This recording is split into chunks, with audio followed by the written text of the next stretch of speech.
días, buenas tardes o buenas noches, amigos y seguidores de Libertad Constituyente Televisión y de Radio Libertad Constituyente, ambos medios del MCRC, Movimiento de Ciudadanos hacia la República Constitucional. Hoy tenemos un nuevo programa, un programa especial y casi que con carácter de urgencia sobre los anuncios y la nueva política de Donald Trump sobre la OTAN y sobre las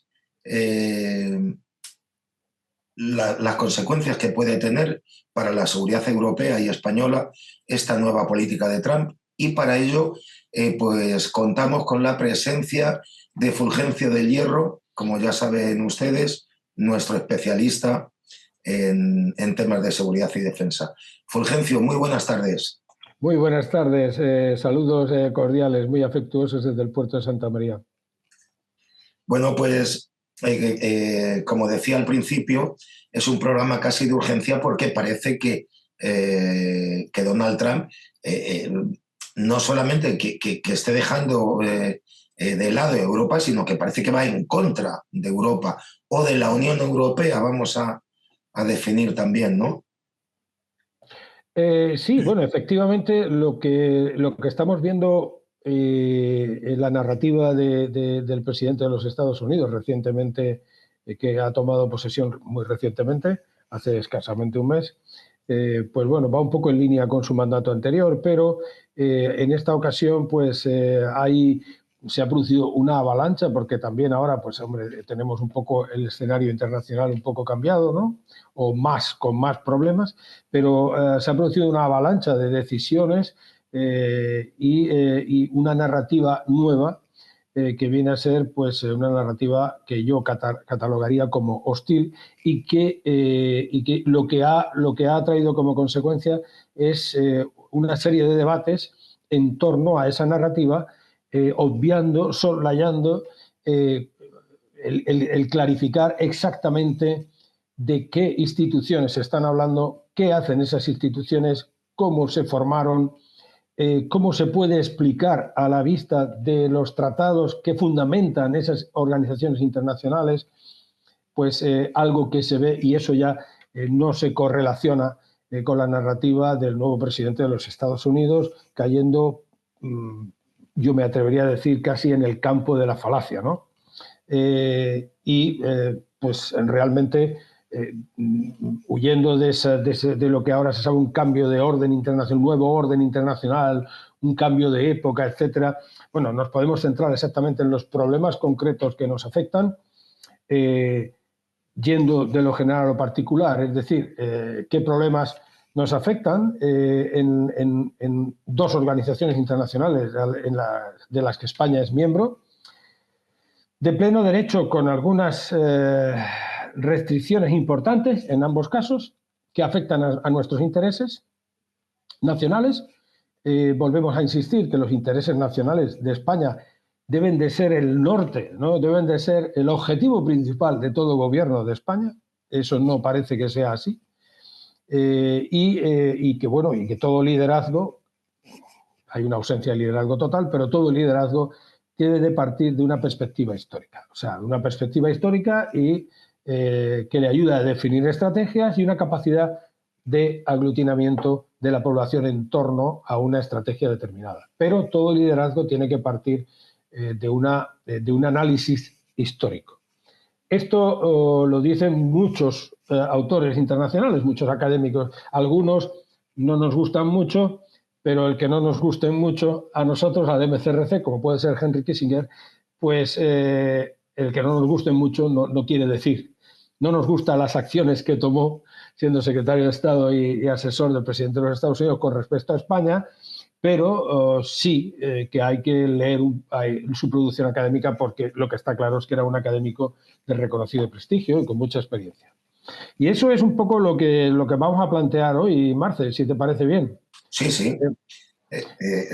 Hay sobre todo para nuestros seguidores, o ya sean los fieles o los circunstanciales, que siempre hay. A mí me llama la atención el que siempre el secretario general de la OTAN, es europeo, es como un cargo político, un señor de traje, pero ¿quién manda en la OTAN, Fulgencio? A ver, Militarmente. ¿Y cuál es la función, digamos? La OTAN tiene en su estructura, en la cúspide está el Consejo Atlántico, que está formado por embajadores de los Estados miembros, ¿no? Pero militarmente la OTAN la manda un general de 4 estrellas norteamericano, siempre, que se llama SACEUR, que es el aliado supremo, es el comandante supremo aliado en Europa. Y esta figura de SACEUR viene del último mando aliado en la Segunda Guerra Mundial, que era un general, que era el general norteamericano, un general. Pues sí, siempre va a ser un general de 4 estrellas norteamericano, tiene su cuartel general en Bruselas, en SHAPE, que se llama, ¿no? Entonces, eso es un punto primero, ¿no? O sea, que es un secretario general, evidentemente, toda organización debe de tener una estructura administrativa permanente. Toda no. Hay organizaciones que no las tienen. Bueno, pero una organización internacional como la OTAN, pues sí la tiene. Tiene una organización administrativa y el jefe de la organización administrativa es el secretario general. Pero hay un secretario general en la ONU también. Es decir, el secretario general de la OTAN no puede emitir mensajes ni una narrativa contraria a las líneas políticas que se puedan definir en el Consejo Atlántico, donde están los embajadores, ¿no? Por lo tanto, la figura del secretario general es esa. Ahora, lo que nos interesa a nosotros realmente en cuanto a la OTAN, al Tratado del Atlántico Norte, ¿no? Que se conoce como el Tratado de Washington, que se hace en 1948, es con qué finalidad se hace, con qué finalidad general y cómo se activa esa asistencia mutua, esa defensa colectiva, en caso de que se produzca un ataque sobre uno de sus miembros. Eso es lo que nos interesa, ¿no? Básicamente. Y a partir de ahí, ¿qué contribución se hace? ¿Quiénes son los Estados miembros? Eso es importante tenerlo en cuenta. Y porque eso va a explicar otras cuestiones, que son las que critica Donald Trump precisamente. Y a partir de ahí, pues podemos derivar realmente si a la OTAN le queda vida, ¿no? O no le queda vida. Yo creo que pues, en este cambio que estamos, pues lógicamente la OTAN pues debería desaparecer. O debería desaparecer como la conocemos actualmente. Sobre todo si se continúa por parte de Estados Unidos con esta nueva política, con esta nueva narrativa que va acompañada de acciones que son francamente hostiles con la línea normal de la OTAN y su propia naturaleza. Entonces empezamos, el mando militar es norteamericano siempre, hay 3 cuarteles generales de componentes de mando, que esos son los que están al nivel superior, y esos cuarteles generales generan fuerzas, ¿no? Y hay operaciones que son permanentes, como por ejemplo las operaciones navales permanentes, que son 4, 2 de guerra de minas y 2 de superficie, SNMG-1, SNMG-2 y 2 que son de guerra de minas. Entonces, uno, atendiendo a la composición que vemos ahí, pues vemos que hay un petrolero español, un periodo de tiempo importante cada año, quiere decir que es una contribución española neta, ¿no? O sea, es así. O sea, hay un despliegue de un buque de aprovisionamiento, un máximo de 6 meses. Hay un despliegue de una fragata con un máximo de 8 meses y un cazaminas con un máximo de 8 meses. Bien, eso es una contribución neta, ¿no? de España con su generación de fuerzas propias. O sea, es la Armada Española la que hace esa contribución. No la hace España, pero la hace la Armada Española esa contribución. Pues bien, si vemos realmente cuántas unidades norteamericanas puede haber ahí, eso es público, ¿no? Yo animo a buscarlo, ¿no? Pues vemos que realmente la contribución en fuerzas norteamericanas pues no es tanta. Generalmente no están ahí.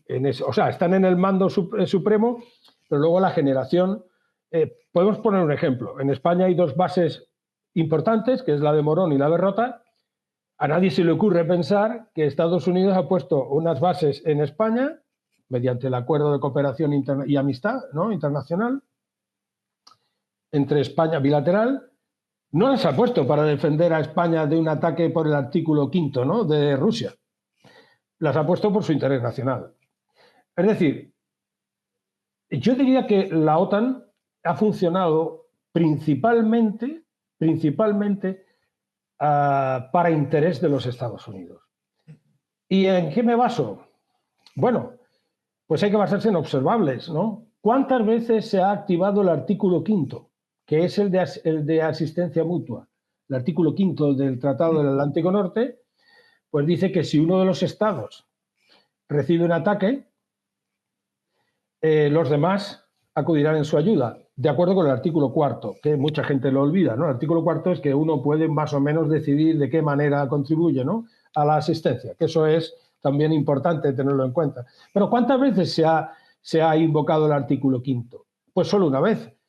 Cuando ha habido un ataque de la Unión Soviética, hay que recordar que el Tratado Atlántico Norte se hizo por eso, ¿eh? O sea, por si hay un ataque de la Unión Soviética sobre Europa. Entonces, se ha invocado cuando ha habido un ataque sobre el territorio norteamericano, 11S, procedente de una organización terrorista internacional basada, hay que recordar que Al-Qaeda, si no recuerdo mal, significa la base, basada en Afganistán. Es decir, fuera del teatro. Fuera del teatro de operaciones de la OTAN, ¿no? Y hay que recordar que los miembros de la OTAN acudieron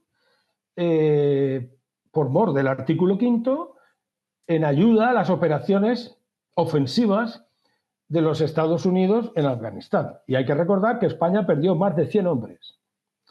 De que España mandó un equipo de protección, de reconstrucción provincial, luego estuvo con Italia en otro equipo. Si no recuerdo mal, hemos perdido 112 hombres en total, o más de 100 seguro. Es decir, hemos contribuido en sangre a la OTAN. Y eso entra dentro del PIB, evidentemente. Estamos hablando de la realidad observable. Claro.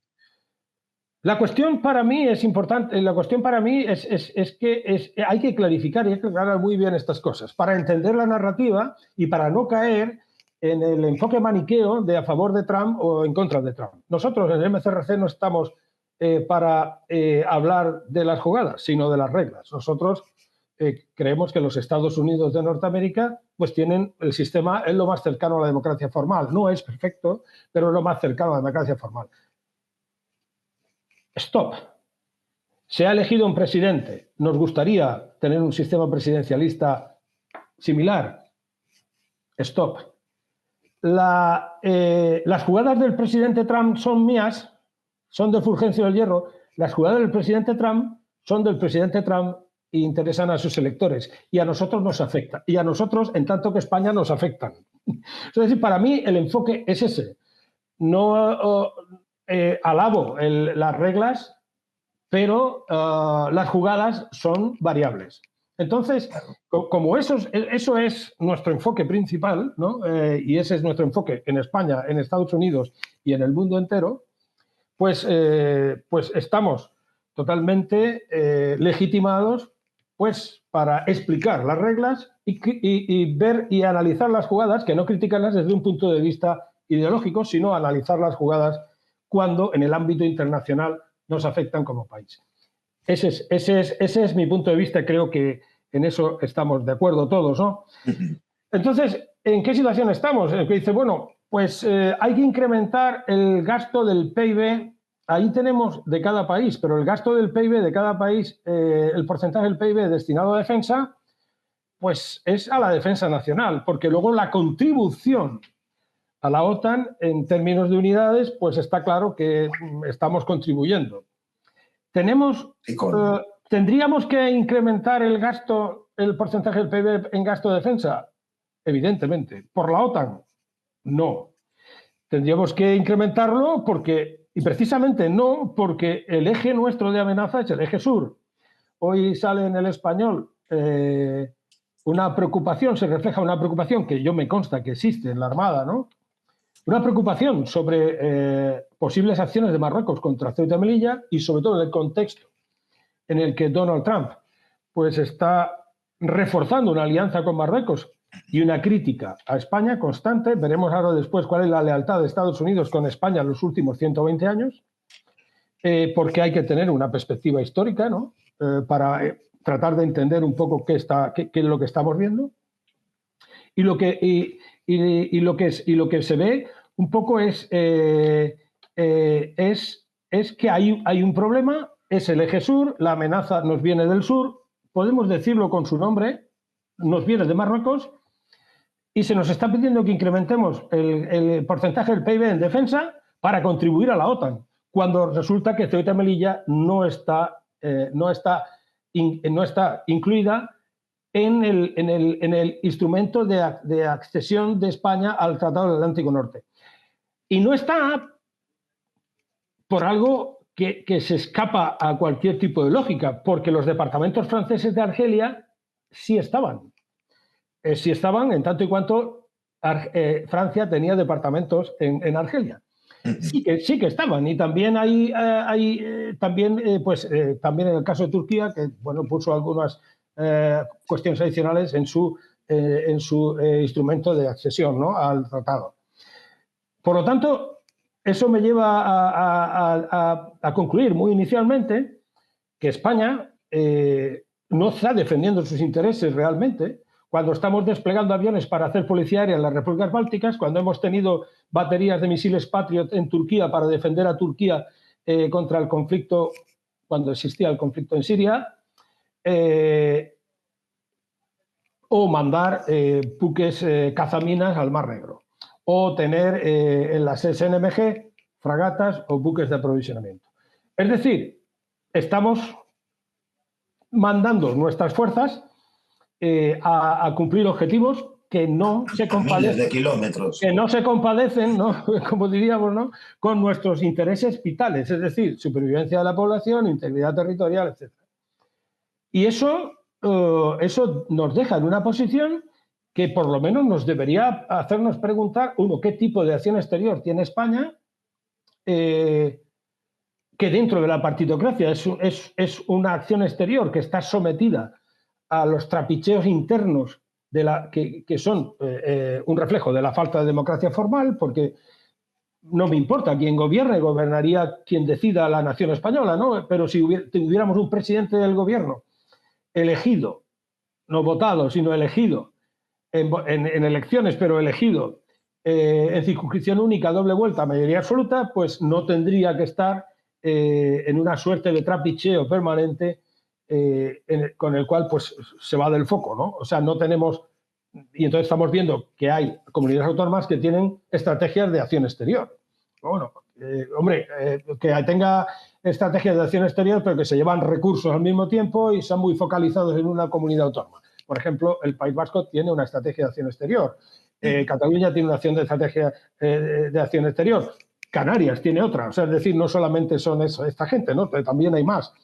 Entonces, eso es lo que nos afecta un poco de lleno y que nos debería hacer preguntarnos si realmente la OTAN ha respondido alguna vez a los intereses reales de España, más allá de que podamos tener mejores barcos de guerra, mejores aviones, porque bajo la premisa de que tenemos que responder a nuestras obligaciones con los tratados que hemos suscrito.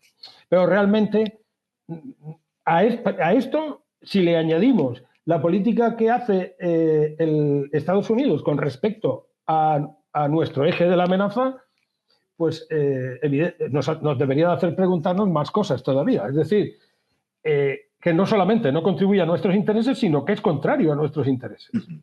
Entonces, ¿por qué? Pues porque nos vemos forzados a reconocer la marroquinidad del Sáhara español, Sáhara Occidental, de la República Árabe Saharaui, como le queramos llamar, y con lo que estamos generando un mayor poder, una mayor fuerza, y hasta el punto de que ya nos estamos temiendo una potencial marcha verde sobre Ceuta y Melilla. ¿Qué vamos a hacer? ¿No? ¿Qué vamos a hacer? Y estas ciudades españolas, Ceuta y Melilla y el flanco sur, ¿esto se ha incrementado la vigilancia? ¿Se ha incrementado la presencia de tropas? Sí, bueno, no, hemos visto un incremento que ha salido en los medios de comunicación, ¿no? No estamos revelando ningún dato confidencial, ¿no? Lo que se conoce como presencia naval, ¿no? En aguas de Ceuta y Melilla. Pero la cuestión para mí no es que seguimos desviando, no tenemos nada a cambio de nuestro problema real, ¿no? Porque una invasión por parte de Rusia en España, pues, hombre, alguien me lo tendría que explicar eso, ¿no? Les queda lejos. O una invasión de Polonia, bueno, es que puede ser, bueno, pues puede ser, pero entonces resulta que el campeón de la OTAN, que es Estados Unidos, pues dice que se va a meter en ningún conflicto armado en el caso de que Rusia ataque un país europeo. Y la inmensa mayoría de los países de la Unión Europea son miembros de la OTAN. Y esto nos lleva a entender por qué no existe un ejército europeo. En primer lugar, no está contemplado en los dos tratados fundamentales que sustentan la Unión Europea, que son el Tratado de la Unión Europea y el Tratado de Funcionamiento de la Unión Europea. Eso no está contemplado. ¿Pero por qué no está contemplado? Evidentemente, hay un principio de eficiencia. Si nosotros estamos poniendo medios y unidades de combate a disposición de la OTAN para defender Europa, ¿en qué cabeza cabe que tengamos una doble estructura poniendo medios de combate para defender Europa? Entonces, eso es, y eso tenemos un ejemplo, que es la operación Ocean Shield contra piratería en el Cuerno de África, que era de la OTAN, también fuera del teatro, cuando pues estaba EUNAVFOR, inicialmente EUNAVFOR Somalia y ahora se llama EUNAVFOR Atalanta. Entonces, que la manda España, ¿no? Ahora mismo. Entonces, al final, la operación de la OTAN, pues sencillamente se cerró en el 2016 porque los países europeos no iban a poner unidades en dos operaciones con la misma misión, operando con la misma área de operaciones. Eso es algo que todo el mundo entiende. No hay que ser un especialista en seguridad y defensa, ¿no? Bueno, pues eso es principalmente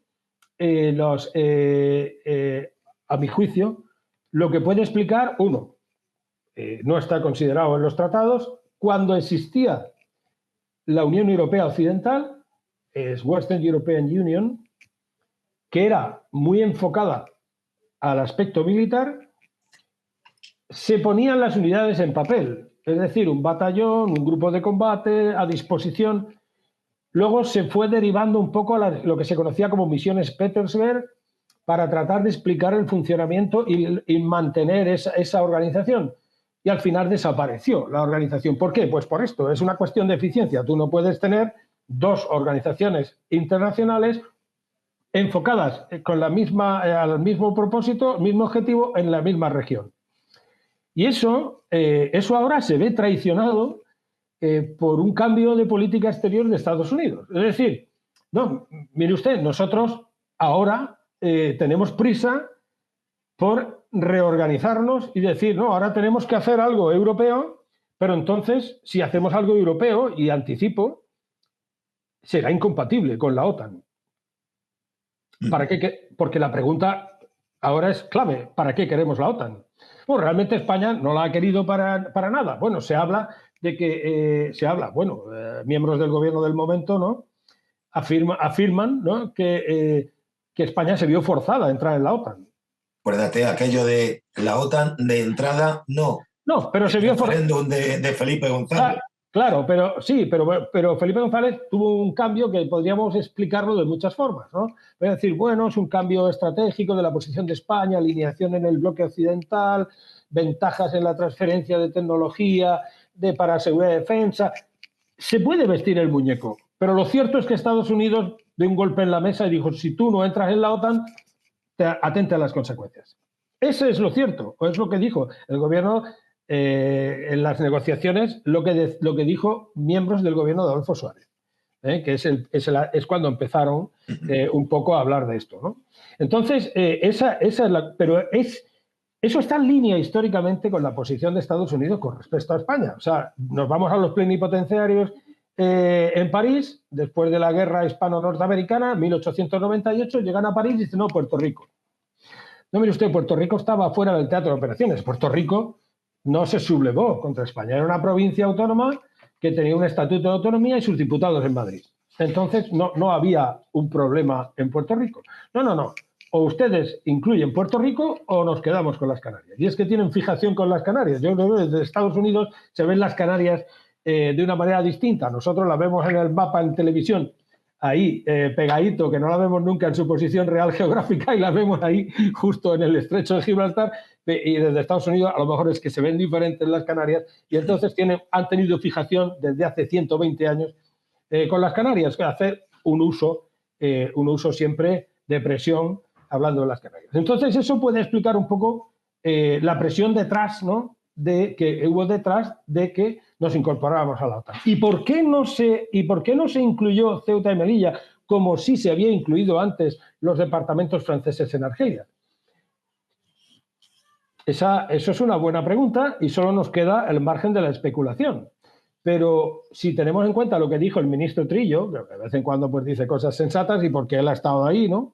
En el conflicto pequeño de Perejil, pues resulta que Estados Unidos informó al rey de Marruecos un día antes de la acción nuestra para desalojar a los que ilegalmente habían tomado Perejil, y además le dijeron a la señora de Palacio, que era una gran ministra de Asuntos Exteriores, con independencia del partido, que deberíamos de entrar en negociaciones de manera que les entregáramos los peñones de La Gomera, Perejil, las plazas, ¿no?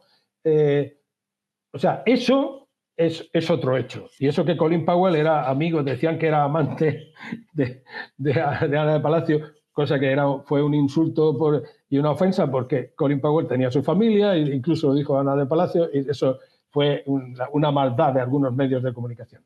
Pero éramos amigos, teóricamente, somos aliados, ¿no? Entonces, eso es un poco lo que dibuja la realidad de lo que estamos viendo y lo que hay detrás. Porque si nos ponemos a pensar o a tomar posiciones con respecto a la guerra de Ucrania, que también la podemos tratar, porque ¿quién estaba interesado en promover la guerra en Ucrania? Bueno, yo creo que la Unión Europea no adoptó una autonomía estratégica en ningún momento. Pero Estados Unidos, evidentemente, ha hecho una inyección de recursos que sin esa inyección Ucrania hubiera caído ya, ¿no?, hace tiempo. Eso está fuera de toda duda. Y ahora resulta que nos enteramos de que lo que se quiere es recuperar el gasto, o sea, que es una inversión, y hacer contratos sobre tierras raras. Luego me lleva a la misma conclusión. Lejos de ser antiestadounidense, siquiera por principios, por la democracia formal o cercana que tienen, e incluso por motivos familiares, ¿no? Lejos estoy de ser antiestadounidense. Pero la pregunta que me hago y que propongo ¿es de fiar Estados Unidos? Es decir, otro más, porque todo está asociado. Cuando Kissinger viene a España, pues fuerza y además promueve y apoya la continuidad del régimen y además apoya a que el sucesor a título de rey de Franco, porque no hay que olvidar que ahí está la cuestión principal que explica la partitocracia que sufre la nación española actualmente, que es el origen de todas las desgracias, eso es así, pues está a la mano de Estados Unidos. Ahí está, ¿no? Y también yo diría que puede estar en el reconocimiento de los derechos inexistentes de Marruecos sobre el Sáhara, ¿no? Entonces, ¿cuál es el siguiente paso? ¿Cuál es la acción exterior española? La acción exterior española ha venido a ser un desastre, que es un poco la extensión de la acción exterior de la Unión Europea, que no existe. La acción exterior de la Unión Europea no existe porque tiene que estar sometida a unanimidad. ¿Cuál es la política exterior de Francia en la zona de Marruecos? ¿Es una política exterior que podamos, de la que se pueda derivar un potencial apoyo a España en el caso de ataque a Ceuta y Melilla? Hombre, yo no fiaría en mi análisis de riesgos cuando está en cuestión la integridad territorial, la supervivencia de parte de la nación española. No me dejaría llevar por presunciones que no se corresponden, no se compadecen con las observaciones actuales. Entonces, eso es lo que creo que hay que poner sobre la mesa. Había un dato que no sé si lo hemos dicho, ¿no?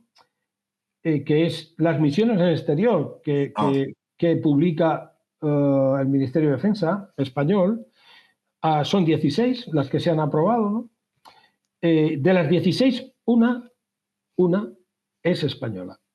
Una, según la página web del Ministerio de Defensa. Solo una, que es la del Golfo de Guinea. ¿Vale? Solo una.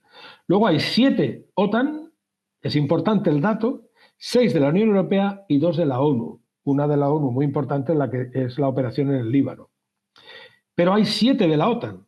Quiere decir que nuestra acción exterior está destinando recursos a una organización internacional que está basada en la seguridad colectiva, seguridad cooperativa y que a nosotros pues no nos reporta realmente ningún beneficio con vistas a nuestros intereses vitales. Porque luego hay intereses estratégicos y luego hay intereses de otra naturaleza donde cae el cumplimiento del derecho internacional. Es decir, ¿nos importa que Crimea se viera anexionada por Rusia? Hombre, sí, nos importa, pero eso no debe de movernos a llevar unidades militares, ¿no?, a organizaciones internacionales, ¿no? Cuando las unidades militares, pues los recursos son limitados, ¿no?, y por tanto tenemos un problema no ya potencial, sino que empieza a ser real, porque el rearme de Marruecos es evidente. La política exterior nos ha dejado, la acción exterior de España nos ha dejado con unas relaciones con Israel pésimas, unas relaciones que son magníficas con Marruecos, hay que recordarlo, unas relaciones con Argelia, dicen que las están recuperando, pésimas. Argelia era lo que nos permitía mantener el equilibrio con Marruecos. Ahora a ver cómo se recompone esto. Y Argelia pues tiene un vínculo con Rusia.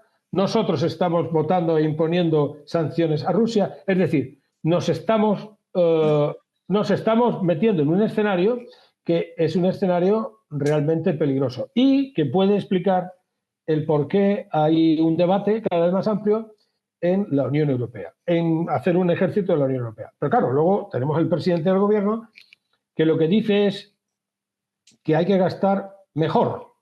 O sea, no sabemos eso de gastar mejor qué es, porque hay que gastar mejor siempre, ¿no? Pero lo que hay que gastar es más.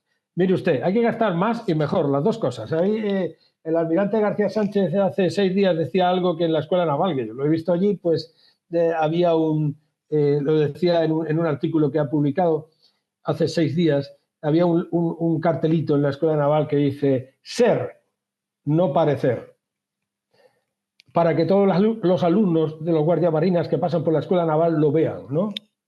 Y dice ser, no parecer. Es que ese es el principio que nos tenemos que aplicar. Y para ser hay que gastar. Podemos decir que la OTAN lo único que ha hecho es disuasión con respecto a Rusia. Disuasión. ¿Y qué es lo que se necesita para que la disuasión sea efectiva? La credibilidad. Sometemos al criterio de los que nos escuchan.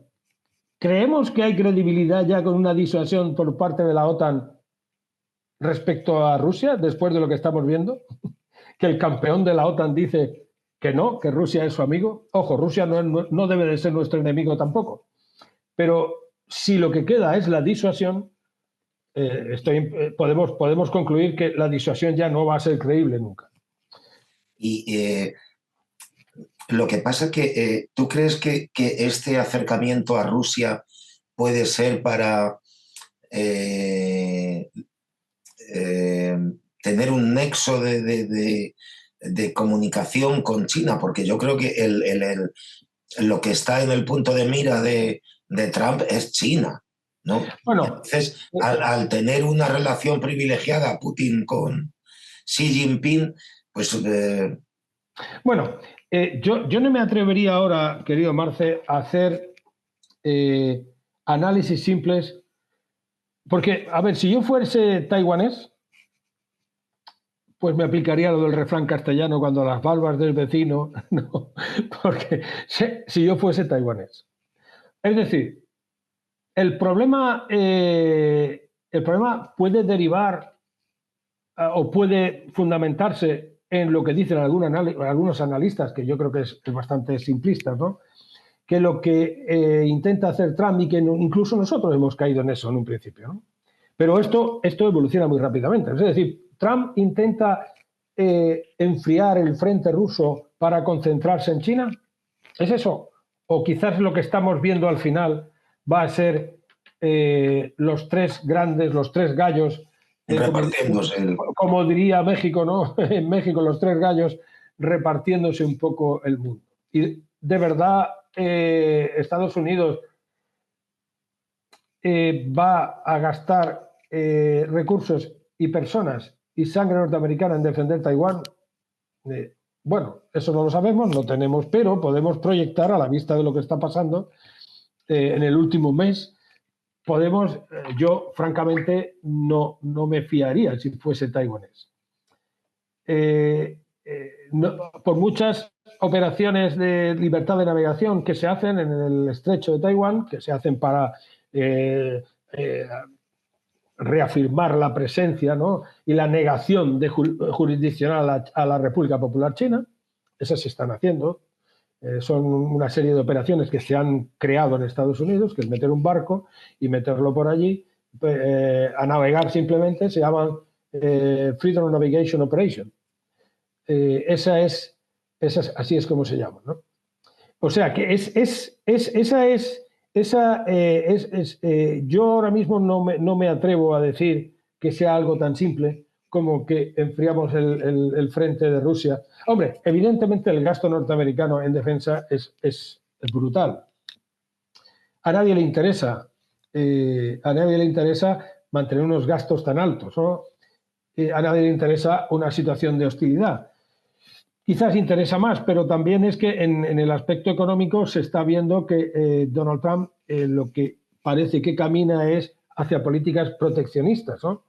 Uh-huh. Y centradas en Estados Unidos como productor y de manera que los suministros del exterior pues se vean penalizados con aranceles altos para que se fomente los puestos de trabajo, en última instancia, la producción nacional. Por tanto, no veo que quiera meter el ejército norteamericano en China, ¿no? O yo creo que eso no es lo que va a pasar con probabilidad. Siempre hemos dicho que el conflicto armado con China era cuestión de tiempo, pero era cuestión de tiempo de acuerdo con los factores que estábamos viendo. Ahora ha cambiado totalmente. De todas formas, ¿qué éxitos ha tenido Estados Unidos fuera de sus fronteras? Porque aparte de la Segunda Guerra Mundial o a partir de la Segunda Guerra Mundial, porque Vietnam pues no fue una guerra que ganasen Bueno, podemos contabilizar como éxito. Fíjate, Afganistán. Bueno, pero podemos contabilizar como éxito o no, porque realmente fue la OTAN, ¿no? Pero fue la OTAN empujada por Estados Unidos, que es la intervención contra Serbia, ¿no? En las antiguas repúblicas yugoslavas, ¿no? Y fue una intervención contraria al derecho internacional que Serbia pues llevó al Tribunal Internacional de Justicia, a la Corte Internacional de Justicia, que es una corte de arbitraje, el único tribunal de Naciones Unidas, y demandó a países, incluyendo España, ¿no? Por agresión. Bueno, pues eso ciertamente paró un poco la acción de Serbia, pero ahora, con perspectiva histórica, incluso ese episodio, ¿no?, en la historia de Europa pues no se analizó correctamente.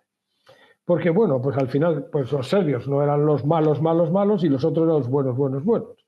Al final hemos tenido ahí una situación de inestabilidad donde hubo limpieza étnica, digamos, que es terrible la expresión, ¿no? Traducida directamente del inglés por ambas partes, ¿no? O sea que se puede decir que hubo limpieza étnica contra los serbios y desde los serbios.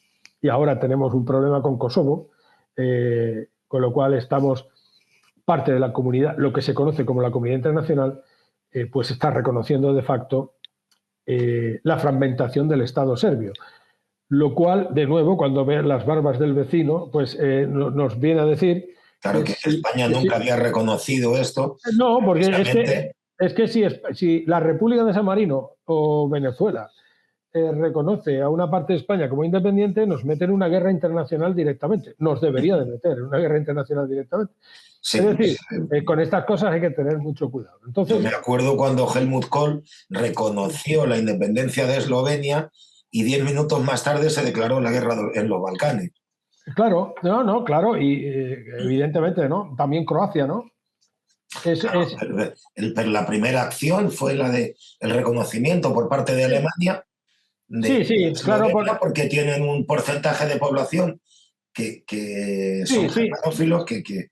Sí, no, y con Croacia pasó igual. O sea que es un tema, porque además empezaron a ver pues envíos de armamento y entonces el ejército serbio dejó de ser, ¿no?, el más fuerte, ¿no? Y ya hubo un conflicto armado. Yo he tenido contacto directo con compañeros, ¿no?, tanto serbios como croatas, y sí que he tenido conversaciones y he visto las dos perspectivas, ¿no?, una y otra.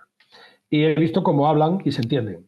Hoy, el año pasado, pues ver ahí ver y se entienden. Y hablan perfectamente y se entienden. Pero eso fue, evidentemente, podemos decir que un éxito militar de la OTAN se puede decir que fue ese, pero contrario a derecho internacional. ¿Por qué? Porque no había ninguna resolución del Consejo de Seguridad, y no podía haberla, ¿no?, que sirviera de justificación de esto. Y no podía haberla, evidentemente, porque Rusia y China tienen capacidad de veto. Y Rusia nunca jamás habría aprobado esto, que es lo mismo que está sucediendo en el Mar Rojo. Nunca puede haber una resolución del Consejo de Seguridad de la ONU para actuar directamente bajo paraguas de la ONU contra los hutis.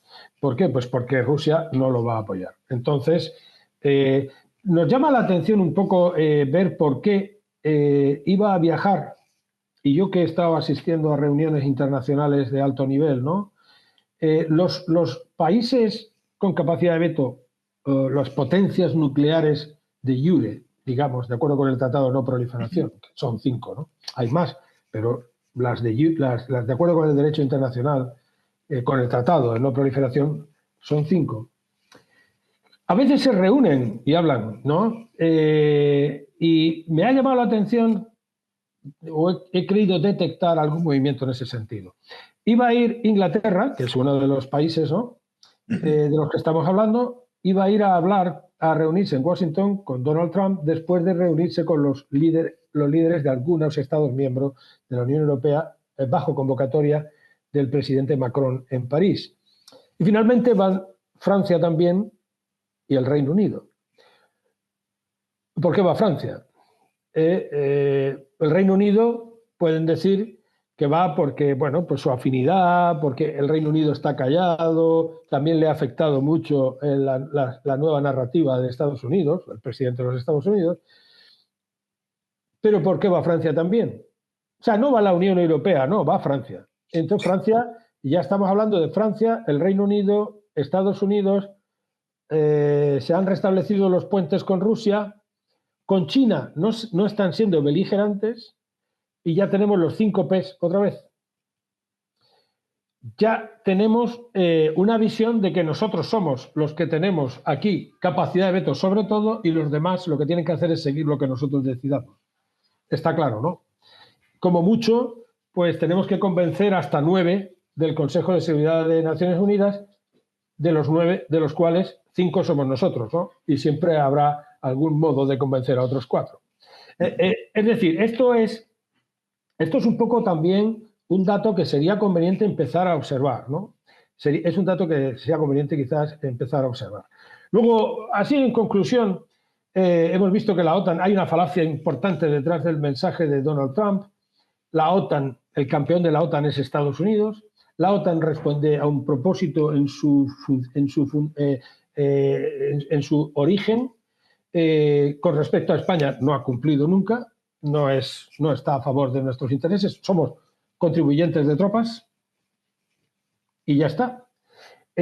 Bueno, también contribuimos a desarrollar procedimientos, los traemos a España, a nuestras Fuerzas Armadas, ¿vale? Pero contribuimos con fuerzas, eso es así. Eso es uno de los factores que explican por qué la Unión Europea no tiene ejército. Luego no vale ahora rasgarse las vestiduras, eso tiene una explicación y es una deslealtad clara de Estados Unidos. Y a partir de ahora, si disuasión era lo que hacía, que era lo único que hacía, porque el artículo 5 se ha invocado para defender a Estados Unidos, no Europa, pues la disuasión ya se ha quedado en agua de borrajas, porque al no haber credibilidad o no poder proyectar credibilidad de acuerdo con lo que estamos viendo, pues la disuasión pues ya es difícil, ¿no? Que se pueda disuadir de atacar un estado de la OTAN. Y además, si hacemos un ejército de la Unión Europea, pues tendremos que sacar las unidades que tenemos y los recursos de la OTAN. Eso es evidente. Eso es evidente y además debería de hacerse lo antes posible. Y luego tenemos las situaciones internas de los estados de la Unión Europea, cómo funciona, no responde a los intereses generales, sino cada uno trata de canalizar sus propios intereses individuales. Hay intereses compartidos, que no son tantos, ni económicos, ni de seguridad y defensa, ojo, y luego hay intereses con terceros, ¿vale? O sea que la Unión Europea también tiene esa forma de funcionar. Conclusión final, España debe de mirar por sus propios intereses de una vez por todas. Y nuestros compatriotas deben de analizar los factores causales de la situación que estamos viendo. Y uno principal es la ausencia de democracia formal. No podemos tener un gobierno cuyo factor principal es la corrupción y la piedra angular de la corrupción es el consenso. O sea, es decir, eso y el desvío de recursos y el desenfoque absoluto con respecto a los problemas importantes de la nación española. Eso, sean las jugadas como sean. Es decir, gane el candidato que gane y esté no le vamos a decir a la nación española, os habéis equivocado, que habéis elegido mal. ¿No? Cada pueblo elige y elige. Y si te equivocas, como en Rumanía, llega la Unión Europea y invalida las elecciones. Claro, pero lo que intento es reforzar la idea de que nosotros no estamos con las jugadas. ¿Vale? No estamos con las jugadas. No nos gustan los dirigentes.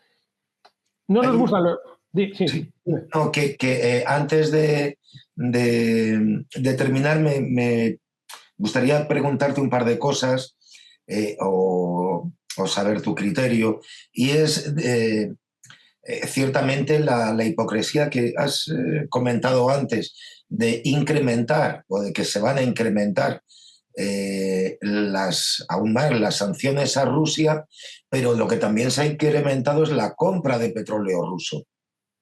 Bueno, entonces, esto es una visión un poco, o una manera un poco hipócrita, ¿no? Bueno, pero a nosotros... No te pongo sanciones y por eso te compro el petróleo. A ver, es que el tema de las sanciones, podríamos hacer 2 programas sobre las sanciones. Yo me muevo en entornos de seguridad marítima internacional, como saben los que nos oyen, ¿no? Entonces, pues se habla mucho de la flota oscura, de Dark Fleet, ¿no? La narrativa en Occidente, pues claro, pues aquí no podemos ver Sputnik ni podemos ver RT porque rápidamente se aplica la censura, ¿no? Y entonces la narrativa, la población, pues al final cree que es una narrativa basada en instrumentos legales, ¿no? O sea, es decir, que es ilegal, ¿no? comerciar con crudo ruso o gas ruso. Entonces, claro, eso viene a ser pues otra gran mentira, ¿no? Y luego también hay un desconocimiento de cómo funciona el entorno del comercio marítimo, que es muy complejo. Es decir, un barco tiene una bandera, un armador, un operador, si no es el armador, y tiene también un dueño de la carga.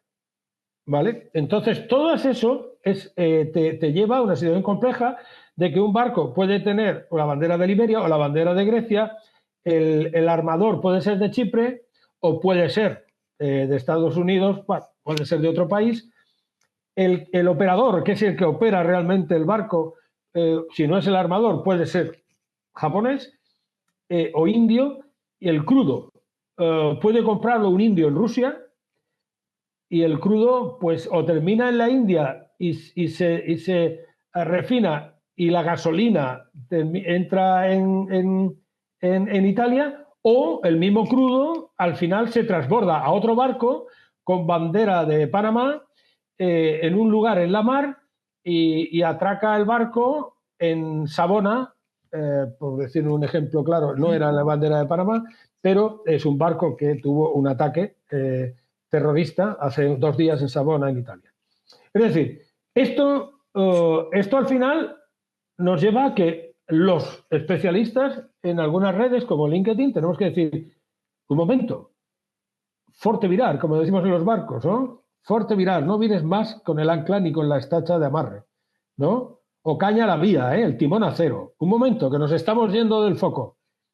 No es ilegal comercial con Rusia, ¿vale? Estados Unidos y la Unión Europea han impuesto sanciones, pero para un chino, para un indio, no es ilegal, en absoluto. O sea, no hay legalidad internacional ahora mismo que impida negociar con Rusia. De hecho, sobreviven por eso. O sea, e incluso tienen un tope de precio en el crudo, que está impuesto. Pero si no se llega al tope, se está importando crudo perfectamente a países de la Unión Europea, crudo ruso. No solamente productos que se llaman, que son refinados, no, sino crudo. Crudo directamente. El gas licuado, igual, nosotros tenemos plantas de regasificación en España, que es uno de los potenciales que tenemos, ¿no?, de infraestructura energética. Bueno, estamos recibiendo gas licuado y lo estamos convirtiendo, lo estamos regasificando. Ese gas licuado, pues es lo mismo, puede venir igual, el mismo esquema de barcos, de intereses que hay detrás de un barco. Entonces, bueno, pues tengo compañeros investigadores que, bueno, en España hay uno concretamente que se ha dedicado a investigar y a divulgar cómo funciona la flota oscura, que se llama, pero yo creo que hay que dejar de llamarle flota oscura porque no tiene por qué ser flota oscura. Es que es un barco que carga crudo, un barco con muchos intereses detrás, que carga crudo ruso y después, pues ese crudo puede terminar en un estado de la Unión Europea. Entonces, ¿eso es una hipocresía? Sí, pero eso es no entender cómo funciona el entorno marítimo y la complejidad que conlleva, y que de la parte de la superficie terrestre hay zonas que son zonas tierra de nadie o zonas de nadie, y eso es la alta mar, que es donde no tiene jurisdicción ningún Estado según el convenio de derecho marítimo, la CONVEMAR, que se conoce, ¿no? El convenio de Montego Bay, 1982.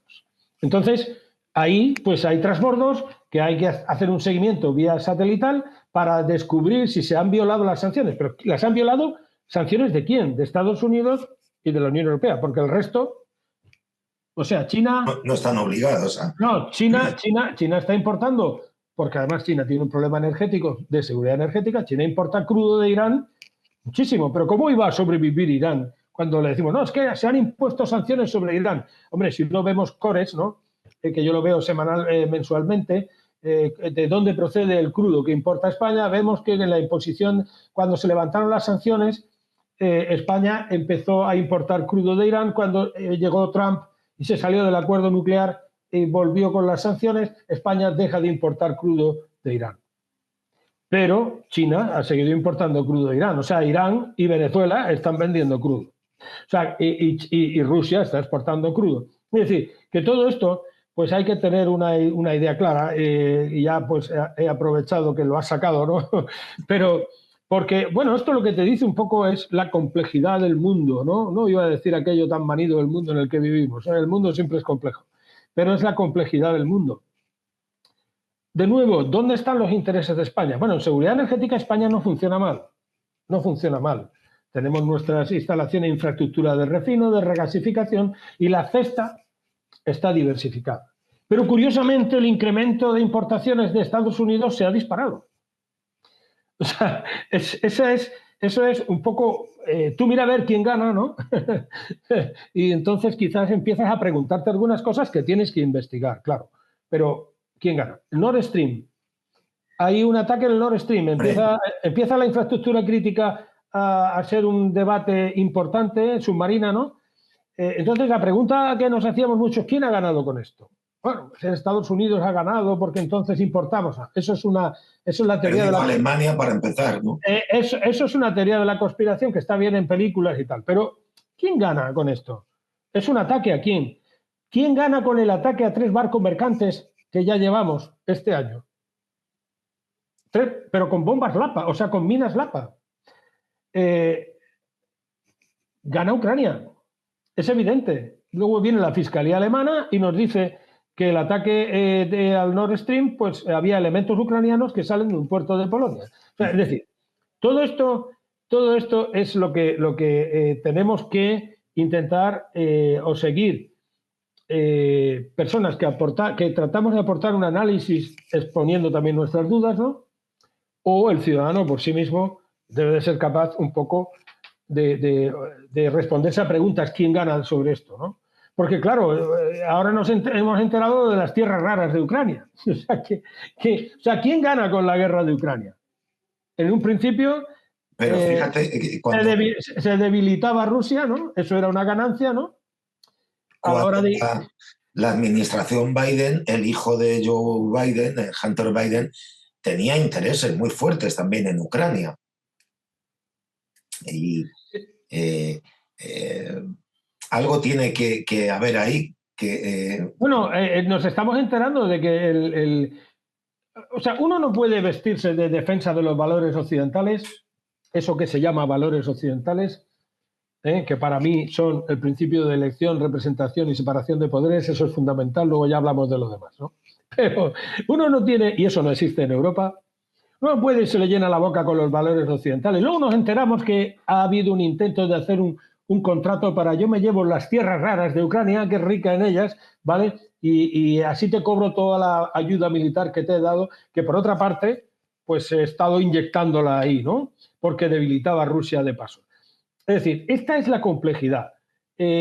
Nosotros estamos en la Unión Europea, debemos de estar en la Unión Europea para lo que nos interese, es evidente. Pero nuestros intereses principales son los cultivadores de limones de Murcia. O sea, siempre hablo de ellos, ¿no?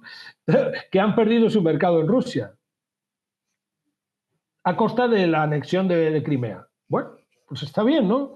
Pero si nosotros tenemos cierta perspectiva histórica, yo no sé hasta qué punto compensa que nuestros agricultores de Murcia vivan más de las subvenciones que de un mercado donde puedan desarrollar sus productos y generar riqueza aquí, en el país. O sea, yo no lo veo así. Es decir, es que fallamos en la totalidad y en las partes, porque hay una interconexión.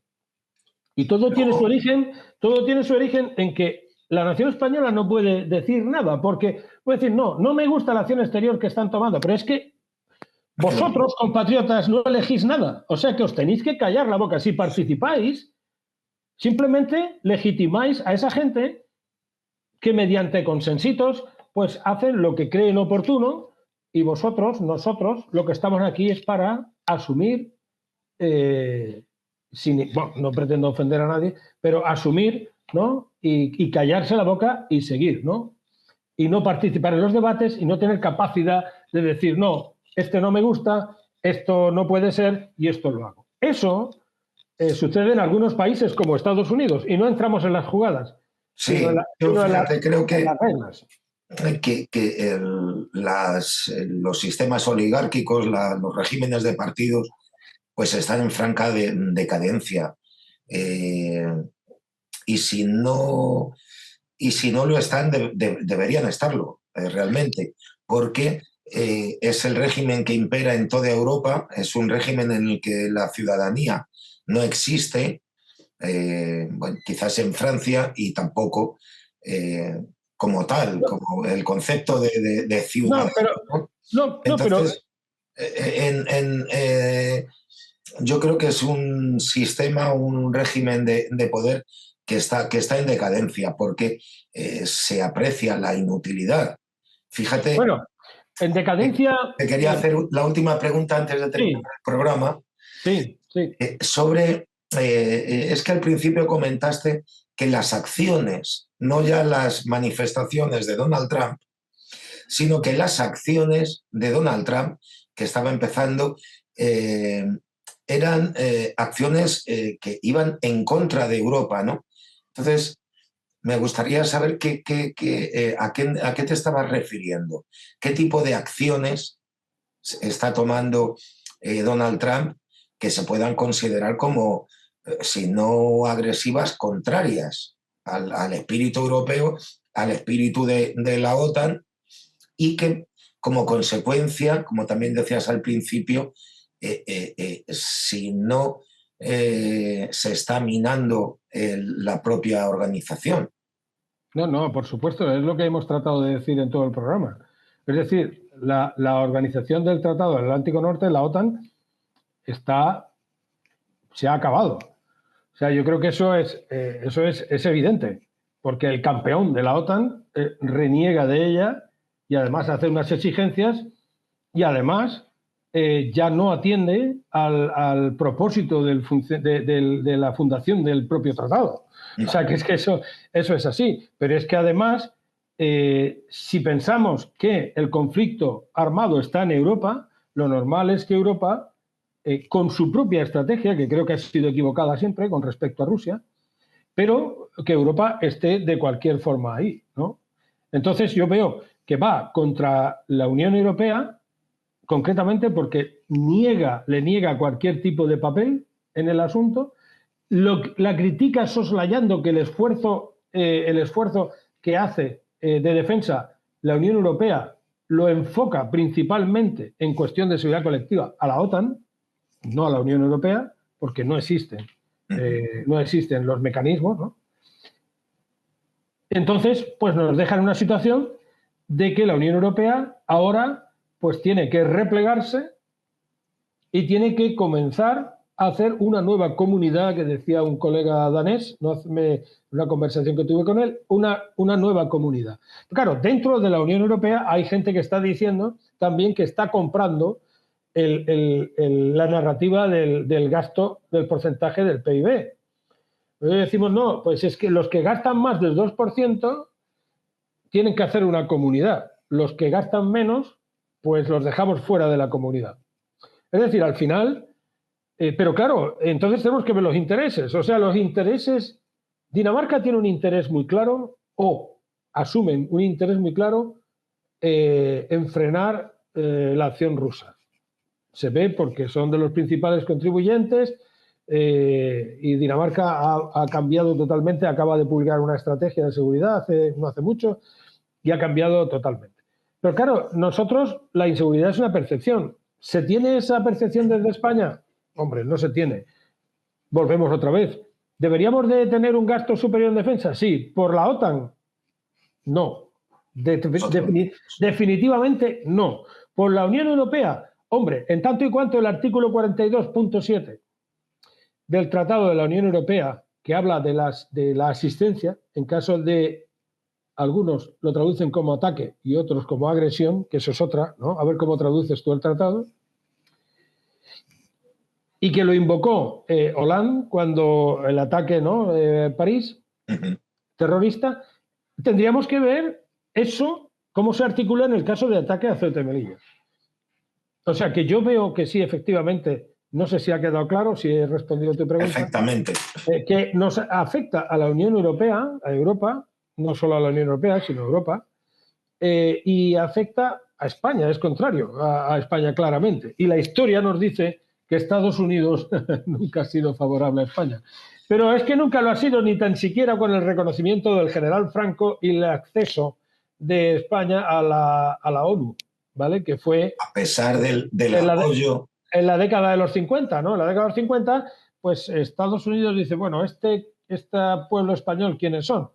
Bueno, este Franco es un dictador autoritario, bueno, esto es lo que, si tienen mano dura ahí con su pueblo, a nosotros no nos importa. A nosotros lo que nos importa es que esta gente no vaya a caer nunca en el área de influencia soviética, por tanto, que estén con nosotros. Y entonces, pues te blanquean al general Franco y nos meten en la ONU. Cuando hasta ese momento el gobierno de España estaba exiliado en México. Entonces, y España estaba condenada ahí a un aislamiento internacional. Es decir, Estados Unidos, ya desde la guerra de Cuba, desde el 1898 Sí, hasta la fecha, a mí alguien me puede decir, lo puede decir en los comentarios, cuándo nos ha beneficiado Estados Unidos o cuándo nos ha beneficiado a nosotros tener una relación bilateral preferente en la que Estados Unidos ha ganado mucho. Con bases aquí en el territorio nacional, que no son para la OTAN, no son para defender a España de un ataque ruso. Entonces, las bases americanas no son de la OTAN o son de un conjunto. No. En España hay un acuerdo bilateral, un acuerdo de amistad hispano-norteamericano, mediante el cual pues, hay un estatus de la fuerza. En Rota hay una grande para hablar de las grandes bases y en Morón hay otra. Luego tenemos en Torrejón una parte... Zaragoza también había, me parece. Una parte OTAN. Y luego hay en Bétera, en Valencia, hay un cuartel general de la OTAN, ¿no? De alta disponibilidad. Que por cierto, no lo ofrecieron cuando la DANA. El cuartel general de alta disponibilidad de la OTAN que hay en Bétera no se ofreció cuando la DANA. Es la información que tengo yo. O sea, si alguien en los comentarios puede decir, pues está equivocado, Fulgencio Hierro puede aportar algún tipo de prueba, se lo agradecería mucho, pero en tanto y cuanto no se me demuestre lo contrario, no se ofreció el cuartel general de alta disponibilidad de la OTAN que está en Bétera. Es decir, los destructores del famoso escudo antimisiles, que hay que recordar que es un escudo antirrusia, que están basados en Rota, cerca de donde estamos ahora mismo, pues eso no es una base de la OTAN ni tienen funciones, sino que eso es más bien de interés nacional, ¿no? Estados Unidos tiene un interés nacional en tener en España, porque es un punto intermedio seguro, digamos, en sus proyecciones a Oriente Medio y demás. Entonces, esa es la realidad. Y la realidad es que Estados Unidos juega con Marruecos un papel que es contrario a nuestros intereses. Claramente. Pero siempre, por ejemplo, no pudimos responder a la Marcha Verde del Sáhara por varias razones, pero una de ellas era porque Estados Unidos nos prohibió utilizar el armamento procedente de Estados Unidos, que era la totalidad del armamento. También Estados Unidos le pagó al heredero, ¿no? En calidad de rey perfectamente, ¿no? Con el reconocimiento y el apoyo. Pero eso, a partir de ahí lo que tratamos es de adquirir autonomía en nuestra industria de defensa, ¿vale? Que ahora la tenemos muchísimo más elevada. Pero más que hablar, como dicen algunos, ¿no? Es que si hubiera un político español que hablara con Donald Trump, a lo mejor lo entendería. Bueno, usted hable con quien quiera, pero necesito misiles hipersónicos, necesito 12 submarinos, necesito misiles de crucero con capacidad de lanzamiento de submarinos, necesito un segundo portaaviones inmediatamente y necesito modernizar y reemplazar la flota de cazabombarderos que tiene España y reforzar la defensa aérea de Canarias. Y mientras tanto, usted hable con quien quiera, ¿vale? Pero eso es lo que yo necesito. Lo que necesitamos es eso. Eso es lo que necesitamos y ejercer presión. Eso es lo que necesitamos. Y, por supuesto, no arrodillarnos con el tema del Sáhara. Eso es lo que necesitamos también. Porque es que además es contrario al derecho internacional, es contrario a nuestra propia historia. Es decir, como, vamos, si somos la potencia administradora teóricamente, pero si no la provincia española. Sí, eso es un poco vergonzoso porque además, independientemente del color del gobierno que haya habido en España desde la muerte de Franco, Bueno, color del gobierno. Todos los gobiernos tienen el mismo color, que es el color Sí, de la partitocracia, pero siempre ha habido la política con respecto al Sáhara occidental, pues siempre ha sido la misma. Eh, y no solamente eso, sino que en el ámbito social, aquí en Andalucía, concretamente en Málaga, pues hay muchísimas familias de acogida a niños saharauis desde hace muchísimos años. sí, en toda España. ¿Eh? En Murcia, en Entonces, Totana también, ¿eh? O sea, en toda claro, España. pero que es una cosa, yo desde que estoy viviendo por aquí no tenía la conciencia del número, ¿no? de estas familias y de su incremento. Hoy en día, pues, claro, es que realmente esto ha sido una traición, ¿no? Bueno, hay Ya saldrá el motivo en algún momento. los que utilizamos la interdependencia compleja como marco teórico de referencia en investigación, que es mi caso, modestamente, es una de ellas, la principal que utilizo o que tengo ahí que consulto, lo que dice es que esa interdependencia compleja, una de sus características es que ya no es interdependencia simple entre gobiernos, sino entre gobiernos, incluso entre militares, entre ciudadanos de a pie, entre empresas. Hay que centrarse mucho en la interdependencia compleja y utilizarla como referencia para explicar nuestras relaciones con la comunidad iberoamericana, diría, a nivel no gubernamental, que es el caso nuestro, el MCRC. Entonces, nunca jamás ha habido tanta interacción, ni siquiera en la época de la España grande, la España global. No se hablaban los del nuevo, el virreinato de la Nueva España, no hablaban tanto con la gente del virreinato del Perú. Me refiero a nivel de ciudadanos como ahora hablamos nosotros. Entonces, eso, las relaciones a nivel ciudadano con acogidas de hijos de saharauis o incluso con saharauis que vienen de Tinduf, yo lo enmarco ahí. Entonces, no solamente hay que utilizar el marco de referencia teórico para describir lo que está pasando, para explicar lo que está pasando, sino que hay que fomentar eso. O sea, hay que fomentar la relación con saharauis a todos los niveles.